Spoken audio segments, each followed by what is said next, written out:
N'oubliez surtout pas que la même chose là qui peut être précieuse chez toi ne peut pas être précieuse chez une autre personne. Tout dépend. Tout dépend du contexte, tout dépend de la manière dont on a obtenu la chose. Souvent, nous passons à côté, nous tapons à côté parce que on essaye d'oublier nos origines. On essaye d'oublier, on a tendance à nous comparer avec toute personne qu'on voit. Oublions que nous, parfois, nous n'avons pas pu obtenir la chose là de la même manière que l'autre a pu l'obtenir. Comment je peux dire?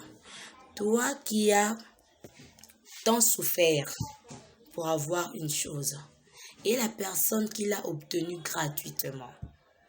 Tu vois un peu, toi tu as souffert, tu as fourni des efforts pour avoir la chose là, mais tu te comportes de la même manière que la personne qui n'a fourni aucun effort.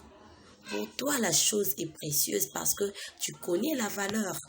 Tu as beaucoup donné, tu as donné de tes énergies, tu as donné de tes temps, tu as fourni beaucoup d'efforts pour avoir la chose là. Mais la personne peut-être ne connaît pas la douleur de la chose. C'est pourquoi elle peut faire tout ce qui lui monte à la tête. Mais toi aussi, tu commences à suivre la personne là, oubliant tes origines.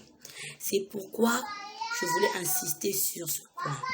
Mon frère, ma soeur, mon ami, ma maman, mon papa, garde les souvenirs pour ne pas t'abuser du précieux. Si au moins tu te rappelles de là où tu avais commencé, de comment tu avais commencé, de quel genre de sacrifice que tu t'es donné, quelle sorte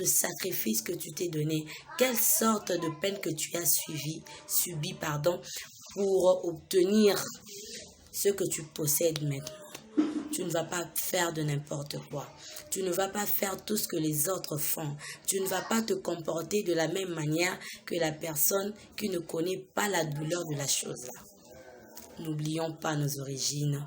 Gardons le souvenir pour ne pas nous abuser du précieux. Est-ce qu'on est d'accord? Garde les souvenirs pour ne pas t'abuser du précieux.